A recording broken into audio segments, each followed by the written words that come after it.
এই জন্য প্রিয় ভাইয়েরা, আল্লাহ রাব্বুল আলামিন সময়ের কসম খাইছেন, সময়টা দিয়েছেন, এই সময়টা হানুতানে কাজে লাগানো যাবে না। আজ তো অধিকাংশই দেখা যায় ইয়ং জেনারেশনে আসে প্রযুক্তির যে সময়, এই হাতের ফোন, টাচ ফোন টিপতেই থাকে, টিপতেই থাকে, টিপতেই থাকে। আছে না নাই?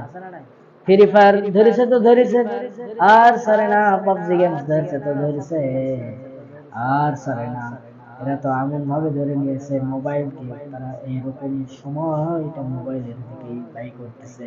অথচ মুয়াজ্জিন সাহেব হাইয়া আলাস সালাহ হাইয়া আলাল ফালাহ করে ডাকতেছে, নামাজের জন্য আসো, কল্যাণের জন্য আসো, আর কোনো পাত্তা নাই। বান্দা তো এই দুনিয়ার জমিনে সব জায়গায় সময় দিলে, বান্দা দুনিয়ার জমিনে সব জায়গায় সময় দিলে, কিন্তু আল্লাহর বানাইয়ার সময় দিচ্ছিস না কেন? এই জন্য আল্লাহ রাব্বুল আলামিন পরের আয়াতে বলছেন, ইন্নাল ইনসানা লাফি খুসর। আল্লাহ রাব্বুল আলামিন বলেন, নিশ্চয় মানুষ ক্ষতিগ্রস্তের মধ্যে রয়েছে।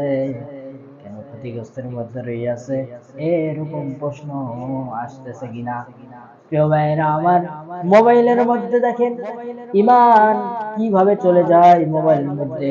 দেখলেন আপনি, হ্যাঁ আপনি বলতে পারেন হুজুর আমি ওয়াজ শুনলেন না, আপনার ইমান ধ্বংস হওয়ার 2 সেকেন্ড তো বাকার নয় এই মোবাইল। ইন্নাল হামদুলিল্লাহ, আলহামদুলিল্লাহি নাহমাদুহু ওয়া নাস্তাঈনুহু ওয়া নাস্তাগফিরুহু ওয়া নু'মিনু বিহি ونؤمن به ونتوكل عليه ونعوذ بالله من شرور أنفسنا ومن سيئات أعمالنا. من يهدي الله فلا مضل له ومن يضلله فلا هادي له. وأشهد أن لا إله إلا الله وحده لا شريك له، وأشهد أن سيدنا وحبيبنا وطبيب قلوبنا محمد الذي أرسله بالحق بشيرا ونذيرا وداعيا إلى الله بإذنه وسراجا منيرا. فقد قال الله سبحانه وتعالى في كلامه المجيد وفي فرقان الحميد. أعوذ بالله من الشيطان الرجيم. بسم الله الرحمن الرحيم. والعصر إن الإنسان لفي خسر إلا الذين آمنوا وعملوا الصالحات وتواصوا بالحق وتواصوا بالصبر. وقال الله سبحانه وتعالى آمرا ومخبرا: إن الله وملائكته يصلون على النبي يا أيها الذين آمنوا صلوا عليه وسلموا تسليما. اللهم صل على محمد وعلى آل محمد كما صليت على إبراهيم وعلى آل إبراهيم إنك حميد مجيد. اللهم بارك على محمد وعلى آل محمد كما باركت على إبراهيم وعلى آل إبراهيم إنك حميد مجيد الحمد لله আল্লাহ তাআলার লাখ কোটি শুকরিয়া যে মহান রব্বুল আলামিন আপনাকে আমাকে সুস্থভাবে জান্নাতি এক মজলিসে আসার এবং বসার তৌফিক দান করেছেন। সকালে দিল অন্তরস্থল থেকে বলছি আলহামদুলিল্লাহ। আলহামদুলিল্লাহ। আজকে আলোচনার বিষয়টি হচ্ছে সূরা আসরের ব্যাখ্যা হবে। সূরা আসর থেকে সংক্ষেপে আলোচনা করব, যাতে করে আমাদের প্র্যাকটিক্যাল লাইফে আলোচনাটি প্র্যাকটিক্যাল লাইফে আমল করার তৌফিক দান করেন। আমিন। এই সূরা আসর এই মানুষের কল্যাণ, সাফল্যের এবং ক্ষতির কথা বলা হয়েছে। এই সূরার বিষয়ে চারটি গুণাগুণ আছে, চারটি গুণাবলী অধিকারী ব্যক্তির কথা বলা হয়েছে, যারা সময়ের ভিতরে অবস্থানকালীন ক্ষতি হইতে রক্ষা পাবে। সময়ের মাধ্যমে ক্ষতি হইতে তারা রক্ষা পাবে। এই সূরা এমন একটা সূরা, এই সূরার মধ্যে যা কিছু আছে যদি প্র্যাকটিক্যাল লাইফে যে মেনে নিতে পারবে, চারটি গুণাবলী মেনে নিতে পারবে, তার লাইফটা সেট হয়ে যাবে, অনেক সুন্দর পরিপূর্ণ হয়ে যাবে। ইমাম শাফিঈ বলেন, মানুষ যদি একটি সূরা নিয়ে চিন্তা ভাবনা করে, কি একটি সূরা নিয়ে চিন্তা ভাবনা করে, এটাই তাদের জন্য হেদায়েতের জন্য যথেষ্ট হয়ে যাবে। এই জন্য প্রিয় ভাইরা, আমরা যেই সূরাই পড়ি না কেন, প্র্যাকটিক্যাল লাইফে যদি চিন্তা ভাবনা করে যদি লাগাইতে পারি, এটাই আমাদের হেদায়েতের জন্য যথেষ্ট হয়ে যাবে। চারটি গুণাবলী, এর মধ্যে প্রথমে ঈমান, এরপরে সৎ কাজ, তারপরে পরস্পর হকের উপর উপদেশ দেওয়া এবং মানুষকে সবুর করার উপদেশ দেওয়া, ধৈর্য ধারণ করার। এই চারটি বিষয়ে আলোচনা করব। চারটি বিষয়ে আল্লাহ তাআলা যেন আমাদের প্র্যাকটিক্যাল লাইফে আমলে নেওয়ার তৌফিক দান করেন। আমিন। আল্লাহ রাব্বুল আলামিন বলছেন, ওয়াল আসর, সময়ের কসম। দুনিয়ার মানুষ, আল্লাহ রাব্বুল আলামিন যে সময়টা দিয়েছেন, এই যে সময়টা দিয়েছেন, এখন যে সময়টা পাচ্ছি, এই সময়টা আল্লাহ রাব্বুল আলামিন দিয়েছেন। মুফাসসিরিন কেরাম বলছেন, হায়াতের কসম, আপনার জিন্দেগির কসম, আপনার সময়ের কসম। তখন এখানে বোঝেন, আপনার যে আল্লাহ রাব্বুল আলামিন 60-70 যে জিন্দেগি দিয়েছেন, আল্লাহ রাব্বুল আলামিন আপনাকে আমাকে যে সময়টা দিয়েছেন, এই 60-70 জিন্দেগির সময়টা দিয়েছেন, এই সময়টা কোন কাজে লাগাইতেছে এটার হিসাব নিবে কি নিবে না? প্রিয় ভাইয়েরা, আল্লাহ রাব্বুল আলামিন সময়ের কসম খাইছেন। সময়ের কসম খাওয়া মানে কি? এটা হেনতানা ব্যাপার নয়। তুমি নিজেকে হেনতানা মনে করতেছ, অহংকারী মনে করতেছ, অনেক কিছু মনে করতেছ, মনের তাকাব্বুরি মনে করতেছ। আসলে নিজেকে তাকাব্বুরি মনে কইরা দুনিয়ার জমিনে কেউ টিকতে পারে নাই। ফেরাউন পারে নাই, নমরুদ পারে নাই, কারুন পারে নাই, কেউ পারে নাই। তুমি তো দুনিয়ার জমিনে। আল্লাহ রাব্বুল আলামিন সময়ের কসম খাইছেন, সময়টা দিয়েছেন, এই সময়টা হেনতানো কাজে লাগানো যাবে না। আজ তো অধিকাংশ দেখা যায় ইয়ং জেনারেশনে আসে প্রযুক্তির যে সময়, এই হাতের ফোন, টাচ ফোন টিপতেই থাকে। আছে না নাই? ফ্রি ফায়ার ধরেছে তো ধরেছে, আর সারে না। পাবজি গেমস ধরেছে তো ধরেছে, আর সারে না।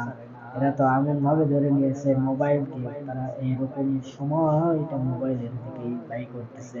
অথচ মুয়াজ্জিন সাহেব হাইয়া আলাস সালাহ, হাইয়া আলাল ফালাহ করে ডাকতেছে, নামাজের জন্য আসো, কল্যাণের জন্য আসো, আর কোনো পাত্তা নাই।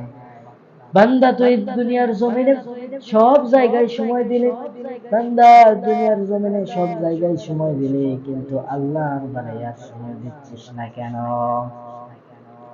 এই জন্য আল্লাহ রাব্বুল আলামিন পরের আয়াতে বলছেন, ইন্নাল ইনসানা লাফি খুসর। আল্লাহ রাব্বুল আলামিন বলেন, নিশ্চয় মানুষ ক্ষতিগ্রস্তের মধ্যে রয়েছে। কেন ক্ষতিগ্রস্তের মধ্যে রয়েছে এরকম প্রশ্ন আসতেছে কিনা? প্রিয় ভাইরা আমার, মোবাইলের মধ্যে দেখেন ইমান কিভাবে চলে যায় মোবাইলের মধ্যে দেখলেন আপনি। হ্যাঁ, আপনি বলতে পারেন হুজুর আমি ওয়াজ শুনি বললে তো হবে না, ওই মোবাইলের মধ্যে যে কি ক্যাটাগরি থাকে আপনি তো বুঝলেন না। আপনার ইমান ধ্বংস হওয়ার 2 সেকেন্ড তো বাকার নয়। এই মোবাইল আপনার ইমান ধ্বংস করতে টাইমই লাগবে না। মানুষের ইমানটা ধ্বংস হওয়ার কারণ হচ্ছে মোবাইল। হট করে চলে আসছে গান অথবা উলঙ্গ ছবি আসে যায়, এই মোবাইল কিন্তু আপনার ধ্বংস করে ফেলবে, আপনার ক্যারিয়ার নষ্ট করে দেবে, আপনার স্যাক্রিফাইস নষ্ট করে ফেলবে, আপনার ধ্বংসের মধ্যে ফেলাবে। বলবেন হুজুর আমি ওয়াজ শুনেন, ভালো কথা। মোবাইল তো এরকম সব সময় ভালো আসে না। মোবাইলের মধ্যে উলঙ্গ বেহায়াপনা ছবি আসে যায়। এবার ভোটের দিকে দেখবেন, ভোটের সময় দেখবেন 5 টাকার জন্য ইমান বিক্রি হয়ে যায়, এরকম মনে হয় আমাদের সমাজে নাই। বলবে আনারস মার্কার কাছে যাই, যাওয়ার পরে দেখতেছে আশরাফুল ভাই অনেকদিন পর দেখা হলো। আশরাফুল ভাই এখানে চা দে, সুন্দর ভাবে এরকম রঙিন চা করে ভাইটিকে চিনি একটু বেশি দিয়ে ভাইটিকে খাওয়াই দিল। ভাইটি আহ্বান নিয়ে আসে, কি সুন্দর করে খাওয়াই দেওয়ার পরে, খাওয়া দাওয়া শেষ করার পরে, চা খাওয়ার পরে ভাইটিকে বলতেছে ভাই ভোট কাকে দিবেন? ভাই বলতেছে আপনি তো চা খাওয়াইছেন, ভোট তো আপনাকেই দেওয়া দরকার। গেল, ভোট কিন্তু পবিত্র জিনিস। একজন গেল, এরপরে হাঁস মার্কার কাছে গেছে, যাওয়ার পরে বলতেছে ভাই আপনি আমার বড় ভাই, আপনি আছেন আজকে এই ভাইটিকে দুধ চা দে। মশান করছে কি দেখছেন?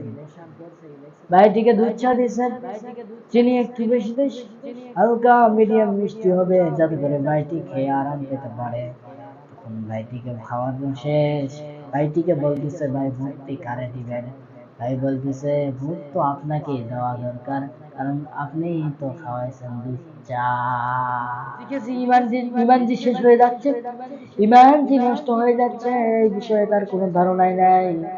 ইমান যে নষ্ট হয়ে যাচ্ছে এই বিষয়ে তার কোনো স্যাক্রিফাইস নাই।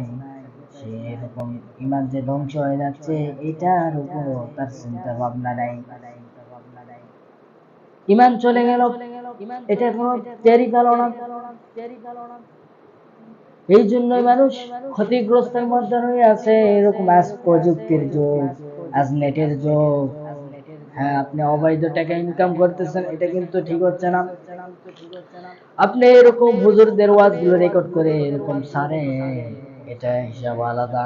কিন্তু আপনি মিডিয়া খুলে আপনি এরকম গান বাদ্যযন্ত্রগুলো ছাড়তেছেন, এটাই অবৈধ। কিন্তু আপনি যে এই ইসলাম প্রচারের উদ্দেশ্যে হালাল ইনকাম করবেন, এটা জায়েজ আছে। আপনি এরকম রেকর্ড করতেছেন, গান বাদ্যযন্ত্র রেকর্ড করার পরে এরকম ছাড়তেছেন, এটা হচ্ছে জায়েজ নাই, অবৈধ। আপনি কিছু আজকাল তো দেখা যায় ফেসবুকে ঢোকার সাথে সাথে দেখা যায় বড় মানুষ বড় হয়ে ওই কিন্তু 2 চলের বাপ হয়ে গেছে, এরপরও এরকম নোংরা ভিডিও বানানো ছাড়ে নাই, শুধু নোংরাই ভিডিও বানায়, যাতে করে নোংরা ভিডিও বানায়া পাবলিকরা যেন খুশি হয় এবং ভিউয়ার্স বাড়ে, এরপর অবৈধ টাকা ওই ইনকাম আসছে। এটা কিন্তু অবৈধ। আপনি বড় হয়েছেন, আপনার ইজ্জত আছে, একটা সম্মান আছে, সম্মান বলে তো কিছু আছে নাকি? ওই কিছুই মানে না, এরকম হেন তেন ভিডিও বানায় ছাড়তেছে। আসলে দেখেন মানুষের কি বিবেক দেয়নি? ওই বিবেকটা কোন কাজে লাগাইতেছে? নোংরা ভিডিও বানায় ছাড়তেছে, পেজর থেকে ইনকাম করা যায় না। এই জন্য মানুষ এরকম মানে করে করে ছাড়তেছে ভিডিও করে। এই জন্য তো ইমাম শাফেঈ বলেন যদি এই সূরাটি আপনার জীবনের লাইফে যদি চিন্তা ভাবনা করে যদি লাগাইতে পারেন, এটাই আপনার জন্য হেদায়েতের জন্য যথেষ্ট হয়ে যাবে। প্রথমে ঈমান আনতে হবে আল্লাহ রাব্বুল আলামিনের উপর। ঈমান আনতে হবে। সময় দিয়েছেন, এই সময়টা আল্লাহ রাব্বুল আলামিনের কাজে লাগাইতে হবে। মানুষ ক্ষতিগ্রস্তের মধ্যে রহিয়াছে, এটার জন্য বুঝাচ্ছে যে মানুষ তার বেলায় সময় দিচ্ছে কিন্তু আল্লাহর বেলায় সময় দিচ্ছে না, এই জন্যই মানুষ ক্ষতিগ্রস্তের মধ্যে রয়েছে। আল্লাহ রাব্বুল আলামিন কোরআনে বললেন, ইল্লাল্লাযীনা আমানু ওয়া আমিলুস সালিহাত, ইল্লাল্লাযীনা আমানু ঈমান আনো ওয়া আমিলুস সালিহাত, সৎ কাজ করো। সালিহাত শব্দের অর্থ সৎ কাজ, সৎকর্ম কাজ, সৎ কাজ করো। ওয়া আমিলুস সালিহাতি ওয়া তাওয়াসাউ বিল হক, হকের উপদেশ দাও। ওয়া আমিলুস সালিহাতি ওয়া তাওয়াসাউ বিল হক ওয়া তাওয়াসাউ বিস সাবর, ধৈর্য ধারণ করার উপদেশ দাও, সবর করার উপদেশ দাও। আজ হক কথা বলতে গেলে তো অনেক বাধা আসে, জেল জরিমানা অনেক আসে, হক কথা বলাই যায় না, আছে না নাই? পরস্পরকে হকের উপদেশ দাও, হক কথা বলো। তুমি যেইটা জানো না কেন ওইটাই হকের উপর অটল থাকো, অবিচল থাকো, হকের উপরেই থাকো, যাতে করে হকের উপরেই আপনি পাবন্দী থাকতে পারো। হক কথা বলে বলে প্রচার করে দিতে হবে, হক কথাই বলতে হবে। আপনি যেটাই করেন হক কথাই বলতে হবে, হকের উপদেশ দিবেন। এরপর 4 নম্বর সবর, ধৈর্য ধারণ করবেন, সব সময় সবর। আল্লাহ তাআলা বলেন, ইন্নাল্লাহা মাআস সাবিরিন, নিশ্চয় আমি আল্লাহ ধৈর্যশীলদেরকে পছন্দ করি, ভালোবাসি, মহব্বত করি, মায়া অনেক ভালোবাসি। এই জন্য ধৈর্য ধারণ। 4টি বিষয়ে, 1 নম্বর ঈমান, 2 নম্বরে সৎ কাজ, 3 নম্বরে হকের উপদেশ দেওয়া, 4 নম্বরে সবর করা। আর আল্লাহ রাব্বুল আলামিন আপনাকে আমাকে যে সময়টা দিয়েছেন, এই সময়টা আল্লাহ তাআলার কাছে লাগাইতে হবে।